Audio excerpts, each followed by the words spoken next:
এই ভিডিওতে আমি আপনাদের একটা বিশেষ ধরনের দর্পণের সাথে পরিচয় করিয়ে দেব, যেটাকে বলা হয় প্যারাবোলিক মিরর।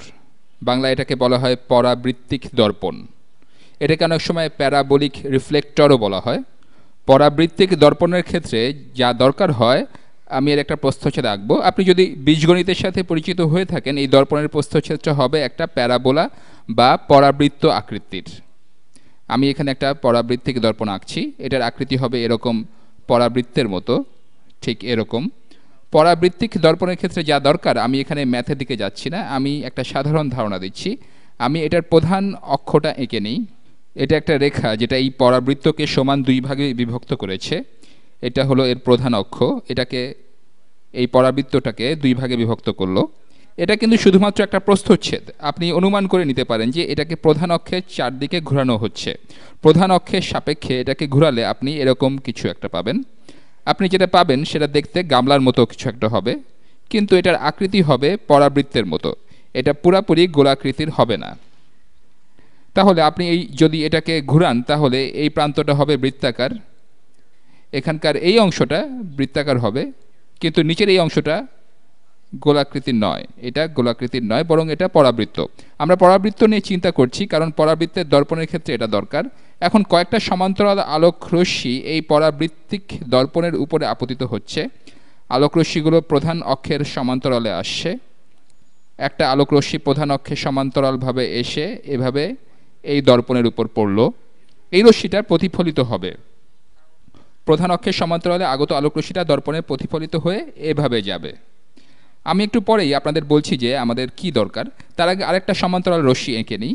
ধরে নিচ্ছি আরেকটা আলোক রশ্মি এর সমান্তরালে এসে দর্পণের উপর এখানে আপতিত হলো। এটা পরাবৃত্তিক দর্পণের এই বিন্দুতে আপতিত হলো।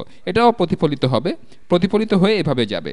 এখানে আরেকটা আলোক রশ্মি আসছে যেটা দর্পণটার উপর এভাবে আপতিত হচ্ছে।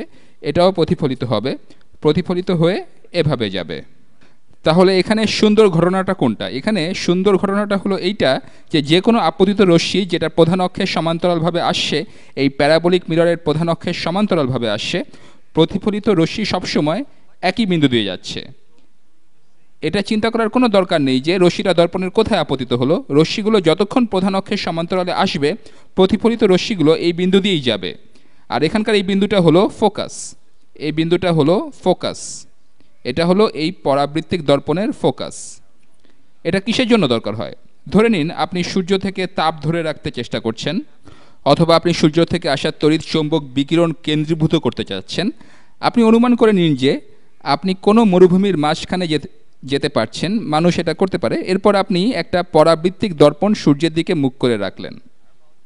সূর্যটা এত দূরে আছে যে সূর্য থেকে রশ্মিগুলো সমান্তরালভাবে আসে। আমি বলতে চাচ্ছি এগুলো সূর্য থেকে বিকিরিত হচ্ছে, আর সূর্যটা 9,30,00,000 মাইল দূরে আছে। আমাদের যে রশ্মিগুলো দরকার সেগুলো সমান্তরালভাবে আসছে। আর এগুলোর ক্ষেত্রে যা ঘটা দরকার তা হলো, যখন এগুলো পরাবৃত্তিক দর্পণের উপর আপতিত হচ্ছে, তখন এগুলো সব প্রতিফলিত হয়ে একটা বিন্দুতে মিলিত হচ্ছে। একটা রশ্মি এভাবে এলে প্রতিফলিত হয়ে এখানে যাবে, এভাবে এলে এভাবে যাবে। তাহলে সব শক্তি একটা বিন্দুতে এরকমভাবে কেন্দ্রীভূত করা যাবে।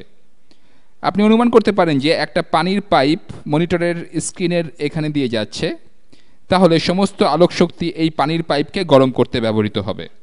তাহলে এটা হলো শক্তিকে কেন্দ্রীভূত করার একটা পরিচ্ছন্ন উপায়। আপনি আরেকটা জিনিস চাইতে পারেন। আপনি হয়তো শক্তি নেওয়ার পরিবর্তে শক্তি এমনভাবে ছেড়ে দিতে চান যে সবগুলো আলোক রশ্মি সমান্তরালভাবে যায়। উদাহরণস্বরূপ আপনি গাড়ির হেডলাইটের কথা চিন্তা করুন।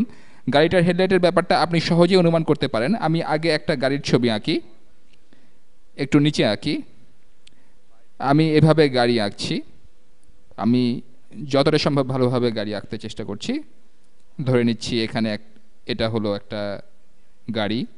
একটু ধারণা পাওয়ার জন্য বলছি, এটা হলো গাড়ির চাকা।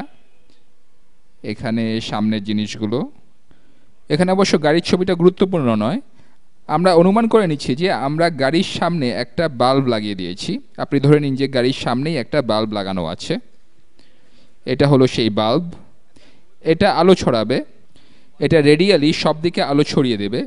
কিন্তু এরকমটা করার কোনো মানে হয় না, কারণ আমি যেখানে বাল্বটা এঁকেছি তাতে এর আলো এই গাড়ির ড্রাইভারের চোখে ধা দিয়ে যাবে। এতে অনেক শক্তি নষ্ট হবে, অনেক আলো গাড়ির দিকে ফিরে আসছে। আলোক রশ্মিগুলো সব দিকে ছড়িয়ে ছিটিয়ে যাচ্ছে, যেগুলো কোনো কাজে লাগছে না। আপনি যখন গাড়ি চালাবেন তখন আপনি চাইবেন যে সব আলো রাস্তার দিকে পড়ুক আর আলোটা ঠিক রাস্তার উপর থাকুক। এখন আপনি কিভাবে আলোটা ওই দিকে ফেলবেন? আপনি এক্ষেত্রে পরাবৃত্তিক দর্পণ ব্যবহার করবেন। আপনি যে গাড়ি দেখেন না কেন সবটাতেই হেডলাইট একটা পরাবৃত্তিক দর্পণের ভেতরে থাকে। এটা কি করে? ধরে নিন আমি এখানে যেরকম অবস্থা এঁকেছি অবস্থাটা এবার সেরকম না। আমি এগুলো মুছে দিচ্ছি, আমি এটা আরও বড় করে আঁকবো বিষয়টা ঠিকমতো বোঝার জন্য। ধরে নিচ্ছি এখানে একটা পরাবৃত্তিক দর্পণ আছে, এটা একটা পরাবৃত্তিক দর্পণ, এটা বরফ কাটার শাবলের মতো কিছু একটা মনে হচ্ছে। আপনাদের একটা সাধারণ ধারণা দেওয়ার জন্য আমি এটা এত বড় করে আঁকিয়েছি। তাহলে এটা হলো পরাবৃত্তিক দর্পণ। ধরে নিচ্ছি যে আমরা এবার বাল্বটাকে এই পরাবৃত্তিক দর্পণের ফোকাল পয়েন্ট বা ফোকাসে স্থাপন করছি। এবার তাহলে কি হবে? যে আলোক রশ্মিগুলো এদিকে যাচ্ছিল সেগুলো ঠিক আছে, এই আলোক রশ্মিগুলো ড্রাইভারের কাজে লাগছে, এগুলো সামনের রাস্তাকে আলোকিত করছে। যেই আলোক রশ্মিগুলো পেছনের দিকে যাচ্ছে এই পরাবৃত্তিক দর্পণের ফোকাস থেকে যেই আলোক রশ্মিগুলো বের হয়ে পেছনের দিকে যাচ্ছে সেগুলো প্রতিফলিত হবে এবং এখানকার সৌরশক্তি সংগ্রহের ঠিক উল্টো ঘটনা ঘটবে। এই রশ্মিগুলো প্রতিফলিত হয়ে সমান্তরালভাবে নির্গত হবে। তাহলে এই প্যারাবোলিক রিফ্লেক্টর বা পরাবৃত্তিক দর্পণের জন্য সব আলোক রশ্মি যেগুলো এই আলোক উৎস তৈরি করছে সেগুলোর প্রায় সবই এই দর্পণের প্রধান অক্ষের সমান্তরালভাবে নির্গত হবে। তাহলে সবগুলোই প্রধান অক্ষের সমান্তরালভাবে নির্গত হবে। আপনি এই পরাবৃত্তিক দর্পণটাকে কোনো দিকে ঘুরিয়ে আলোকরশ্মিগুলোকে সেদিক বরাবর ফেলতে পারবেন। এই বিষয়টা অনেক কাজে লাগে। পরাবৃত্তিক দর্পণের আরেকটা বিষয় হলো এটা বাস্তব প্রতিবিম্ব গঠন করে। আগের ভিডিওতে আমরা অবাস্তব প্রতিবিম্ব নিয়ে কথা বলেছিলাম। আমাদের মনে হয় যে একটা জিনিস কোথাও আছে কারণ আলোকরশ্মি সে বিন্দু থেকে আসছে বলে মনে হয়, কিন্তু সেই বিন্দুটাই আসলে সেখানে নেই। এই বিন্দুটা আসলে অন্য কোনো বিন্দুর প্রতিফলন হয়, কিন্তু বাস্তব প্রতিবিম্বের ক্ষেত্রে তা হয় না। আমি এখানে আঁকছি, আমি ডায়াগ্রামটা ভালোভাবে বোঝার জন্য একটা বড় পরাবৃত্তিক দর্পণ আঁকছি। এবার এর প্রধান অক্ষটা এঁকে নিই। এটা প্রধান অক্ষ, পাশ থেকে দেখলে এটা এরকম মনে হবে। আমি এর প্রধান অক্ষটা আঁকছি, এটা ঠিক এরকম হবে। এবার একটা বস্তু নেই, এখানে আমি কয়েকটা বিন্দুকে আগে সংজ্ঞায়িত করে নেই। প্রথমেই এখানে আছে ফোকাল পয়েন্ট বা ফোকাস, এটার নাম দিলাম এফ। এরপর একটা বিন্দু আছে বক্রতার কেন্দ্র। বক্রতলটাকে আমি কল্পনা করছি একটা গোলক, কিন্তু একটা পরাবৃত্তিক দর্পণের বক্রতার কেন্দ্র বা সেন্টার অফ কার্ভেচার হবে ফোকাস দূরত্বের দ্বিগুণ দূরত্বে। এখানকার এই দূরত্বকে আমরা বলি ফোকাস দূরত্ব। আমি পরিষ্কারভাবে করি, আমি এখানকার এই দূরত্বকে বলছি এফ। তাহলে এই দূরত্বে থাকবে বক্রতার কেন্দ্র, সেন্টার অফ কার্ভেচার। আমরা বলছি সি, কিন্তু এই দূরত্বটাও হবে এফ, অথবা এই দূরত্ব হবে 2f যদি এখান থেকে দূরত্ব মাপা হয়। এই বিন্দুটা হলো শীর্ষ বা পরাবৃত্তের উপরে সর্বনিম্ন বিন্দু, বিষয়টাকে আপনি যেভাবে দেখতে চান। এবার আমি পরাবৃত্তিক দর্পণটার সামনে বিভিন্ন স্থানে কিছু বস্তু রাখতে চাই। এরপর আমরা চিন্তা করব বস্তু থেকে আগত রশ্মিগুলোর কি ঘটবে। প্রথমেই একটা বস্তুকে এখানে রাখা যাক। আমি বস্তুটাকে একটা তীর দিয়ে প্রকাশ করছি। আমি বস্তুটাকে তীর হিসেবে আঁকলাম। কোনো দিক থেকে হয়তো আলোকরশ্মি এসে এর উপর পড়ছে, কিন্তু এর উপর আলোকরশ্মিগুলোর ব্যাপ্ত প্রতিফলন ঘটবে, কারণ আমরা ধরে নিচ্ছি যে বস্তুটা উজ্জ্বল নয়। এবার আমি এই বস্তুটার উপর একটা বিন্দু নিচ্ছি যেখান থেকে আলো রেডিয়ালি বাইরের দিকে যাচ্ছে বা বাইরের দিকে প্রতিফলিত হচ্ছে। এরপর দেখা যাক আলোকরশ্মিগুলোর কী ঘটছে। সহজ করার জন্য আমরা যখন কোনো পরাবৃত্তিক দর্পণ নিয়ে কিছু করি তখন একটা আলোকরশ্মি প্রধান অক্ষের সমান্তরালে আরেকটা ফোকাসের মধ্য দিয়ে পাঠানো হয়। এভাবে আপতিত রশ্মি কীভাবে প্রতিফলিত হয় সেটা আমরা জানি। এখানে প্রতিটা বিন্দু থেকে অসংখ্য আলোক রশ্মি নির্গত হচ্ছে। আমরা তার মধ্যে থেকে দুইটা আলোক রশ্মির কথা চিন্তা করছি। আমরা শুধুমাত্র এটাই বোঝার চেষ্টা করছি এই বস্তুটার প্রতিবিম্ব দেখতে কেমন হবে। তাহলে প্রধান অক্ষের সমান্তরাল একটা আলোক রশ্মি নিলাম, এটা পরাবৃত্তিক দর্পণের উপর আপতিত হলো, এটা প্রতিফলিত হয়ে ফোকাসের মধ্য দিয়ে যাবে। আমরা ইতোমধ্যেই এটা জেনেছি। এবার ফোকাসের মধ্য দিয়ে আরেকটা আলোক রশ্মি চিন্তা করি। আরেকটা আলোক রশ্মি এভাবে যাচ্ছে, আমি আরেকটু ভালোভাবে আঁকছি। আরেকটা আলোক রশ্মি ফোকাসের মধ্য দিয়ে গিয়ে দর্পণে আপতিত হলো। এই রশ্মিটা প্রতিফলিত হয়ে প্রধান অক্ষের সমান্তরালভাবে যাবে।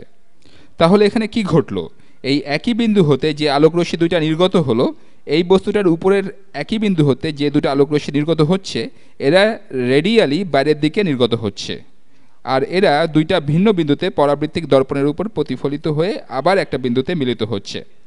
তারা সেখানে মিলিত হচ্ছে। আমরা প্রতিটা বিন্দুর জন্যই এইভাবে বের করতে পারি। আপনি যদি এই বিন্দুটা নেন তবে এক্ষেত্রে আলোকরশ্মি দুইটা দর্পণে প্রতিফলিত হয়ে ফিরে এসে ফোকাল পয়েন্টের মধ্য দিয়ে গিয়ে এই বিন্দুতে মিলিত হবে। আপনি যদি এই তীরটার উপর প্রত্যেক বিন্দুতে এভাবে আলোকরশ্মি নেন তবে এটার প্রতিবিম্ব পাবেন এবং সেটা দেখতে এরকম হবে। আপনি এরকম প্রতিবিম্ব পাবেন। উপরের বিন্দুটা আসবে এখানে আর এই বিন্দুটা আসবে এখানে।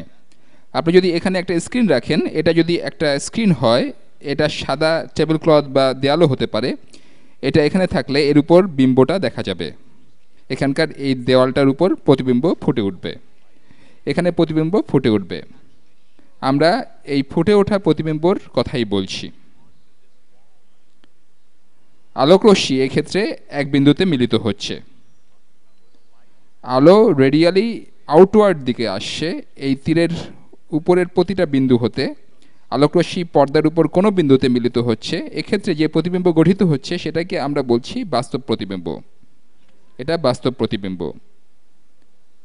এটা হলো একটা বাস্তব প্রতিবিম্ব বা রিয়েল ইমেজ। আপনি অবাস্তব প্রতিবিম্বের সাথে এটা তুলনা করতে পারেন। অবাস্তব প্রতিবিম্বের ক্ষেত্রে মনে হয় যে প্রতিবিম্বটা কোনো জায়গা থেকে আসছে, এক্ষেত্রে আলোকরশ্মি কোনো বিন্দু থেকে ছড়িয়ে পড়ছে বলে মনে হয়। বাস্তব প্রতিবিম্ব আসলে এমন ধরনের প্রতিবিম্ব যেটাকে পর্দায় ফেলা যায়। এখানে যদি একটা পর্দা রাখা হয় আর আলোকরশ্মি যদি এখানে আপতিত হয়, তবে এখানেও ঠিক একইভাবে আলোর ব্যাপ্ত প্রতিফলন হবে, যেমনটা হতো প্রকৃত বস্তুটার ক্ষেত্রে এই বিন্দুতে।